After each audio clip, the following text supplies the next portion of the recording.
வணக்கம் நண்பர்களே, நீங்கள் பார்த்து கொண்டு இருப்பது உங்கள் கௌசிகா ரிவ்யூ. சரி வாங்க வீடியோக்குள்ள போய் என்ன நடக்க போகுது அப்படின்னு சொல்லிட்டு பாத்தீங்கன்னா, கரெக்டா நம்ம விஜய் இருக்காருல்ல, அவர் வந்து ரொம்பவே தவறா மல்லியை புரிஞ்சுக்கிறாரு. என்னடா அது மல்லி இந்த அளவுக்கு ஒரு பக்கம் கேடு கெட்டத்தனமா பண்ணிருக்காளா, இவ்வளவு கொஞ்சம் கூட வெக்கம் வானம் சூடு சொர்ணம் இல்லையா, எதுக்கு இந்த மாதிரி பண்ணிருக்கா, காசுக்கு தான் ஆசைப்பட்டு வந்தா அப்படின்னு சொல்லிட்டு என்கிட்ட சொல்லியிருந்தா நானே எவ்வளவோ காசை தூக்கி அவன் மூஞ்சில எரிஞ்சிருப்பேனே, அதை விட்டு என்ன இந்த அளவுக்கு கேவலப்படுத்திட்டாலே அப்படின்னு சொல்லிட்டு மனசளவுல ஒரு பக்கம் ரொம்பவே மனசை கஷ்டப்பட ஆரம்பிச்சுட்டாருங்க. இதுக்கு மேல என்ன பண்ண போறாரு அப்படின்னு சொல்லிட்டு பாத்தீங்கன்னா, இதுக்கு மேல இந்த பிரச்சனை இப்படியே விடக்கூடாது, இந்த மேலும் மேலும் எதனா ஒரு பிரச்சனை ஆகணும் அப்படின்னு சொல்லிட்டு முடிவு பண்றாரு. முடிவு பண்றதோட மட்டும் இல்லாம ஃபர்ஸ்ட் அடி அவன் என்ன பண்றாரு அப்படின்னு சொல்லிட்டு பாத்தீங்கன்னா, டைரக்டா போயிட்டு நல்லா கிளின்னு கிழிச்சு விட்டுறலாம்னு சொல்லிட்டு பேங்குக்கு போறாரு. அங்க போய் பார்த்தா தெரியுது இது எல்லாத்துக்கும் காரணம் இந்த ராஜேஸ்வரி தாங்க. ராஜேஸ்வரி பொய்யான ஒரு தகவலை வர வச்சு பொய்யான ஒரு பலியை நம்ம மல்லி மேல போட்டாங்க. இப்ப என்ன பண்ண போறாங்க, அடுத்து ஏது பண்ண போறாங்க, மல்லி இந்த மாதிரி பொய்யான ஒரு தகவல் கொடுத்து அந்த ராஜேஸ்வரியை போயிட்டு புழக்க போறாரா அப்படின்னு சொல்லிட்டு பார்த்தேன். ஆமாங்க, அந்த ஸ்லிப்பை வாங்கிட்டு போயிட்டு அங்கே காட்டுறாரு.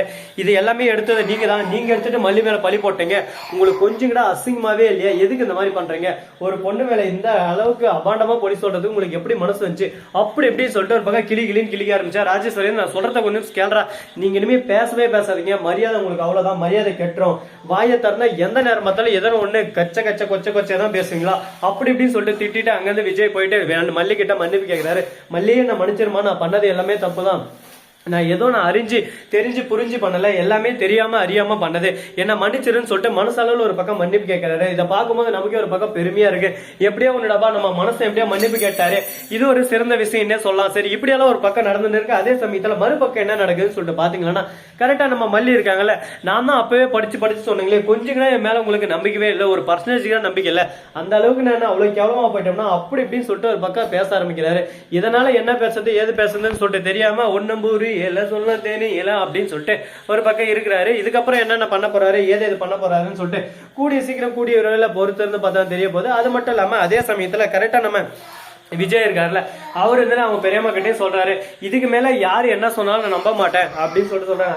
இதுக்கு மேல நம்பலாம் என்னப்பா, அதான் இப்ப நம்பிட்டியே, இந்த அளவுக்கு மல்லியை கேவலமா நினைச்சிட்டு பாத்தியா, அதை நினைக்கும் போது தான் கொஞ்சம் கஷ்டமா இருக்கு அப்படி இப்படின்னு சொல்லிட்டு ஒரு பக்கம் திரும்ப அதே பேசினிருக்காங்க. நான் சொல்றத ஃபர்ஸ்ட் கேளுங்க, நான் தெரியாம புரியாம தான் பேசிட்டேன், என்ன மன்னிச்சிருங்கன்னு சொல்லிட்டு மன்னிப்பு கேட்கிறாரு. சரிப்பா, இதுக்கு மேல உன் இஷ்டம், நீ எதனா பேசு, நாங்க எது சொல்றதுக்கும் தகுதி இல்லாதவங்களா போயிட்டோம், எல்லாமே அவங்க சொல்றதா உனக்கு பெஸ்ட்னு சொல்லிட்டு புரிஞ்சு போச்சு எங்களுக்கு, எங்களை விடு அப்படின்னு சொல்லிட்டு அவங்க சைலண்ட் அந்த இடத்த விட்டு போயிடுறாங்க. என்னடா அது, முடிஞ்சு போன ஓனருக்கு திரும்ப வேட்டி கட்டின கதையெல்லாம் இருக்குங்க. திரும்ப பிரச்சனை ஒரு பக்கம் மேல வளர்த்தோம்னாங்கிற தவிர இந்த பிரச்சனை இதோட முடிச்ச பாடா காணுங்க. இதுக்கப்புறம் என்னென்ன பண்ண போறாங்க, ஏது பண்ண போறாங்கன்னு சொல்லிட்டு பொறுத்து வந்து பார்த்தா தெரிய போகுது. அது பக்கம் இல்லாம மறுபக்கம் என்ன நடக்குதுன்னு சொல்லிட்டு பாத்தீங்கன்னா, கரெக்டா நம்ம ராஜேஸ்வரி இருக்காங்களா, அவங்க வந்து ஒரு பக்கம் அசிங்கப்பட்டு அவமானப்பட்டு தொக்கப்பட்டு துயரப்பட்டு வேதனைப்பட்டு நின்று இருக்காங்க. இதுக்கு மேலே இத்தனை பட்டம் திருந்துவாங்களா திறந்து மாட்டாங்களான்னு சொல்லிட்டு பொறுத்து வந்து பார்த்தா தெரிய போகுது. இவ்வளவு பட்டம் அவங்க திறந்தோம்னா அவங்களுக்கு தான் அது அசிங்கம். பார்ப்போம் மேலும் என்னென்ன பிரச்சனையெல்லாம் வரப்போகுது, எப்படி எல்லாம் வரப்போகுதுன்னு சொல்லிட்டு. சோ நண்பர்களே, இந்த வீடியோ பிடிச்சிருந்தா லைக் பண்ணுங்க, கமெண்ட் பண்ணுங்க, ஷேர் பண்ணுங்க, டிண்டிங் பெல்ல தட்டி விட்டு போங்க. அப்பதான் நான் போற அடுத்தடுத்த வீடியோ உங்களுக்கு உடனுக்குடன் நோட்டிபிகேஷன்ல வந்து கொண்டே இருக்கும். மிக்க நன்றி, தேங்க்ஸ் ஃபார் வாட்சிங், டாடா see you, நன்றி வணக்கம் வந்தனம் வருக தருக. மிக்க நன்றி, தேங்க்ஸ் ஃபார் வாட்சிங், டாடா see you, நன்றி வணக்கம் வந்தனம் வருக தருக, tata bye bye see you, வணக்கம்.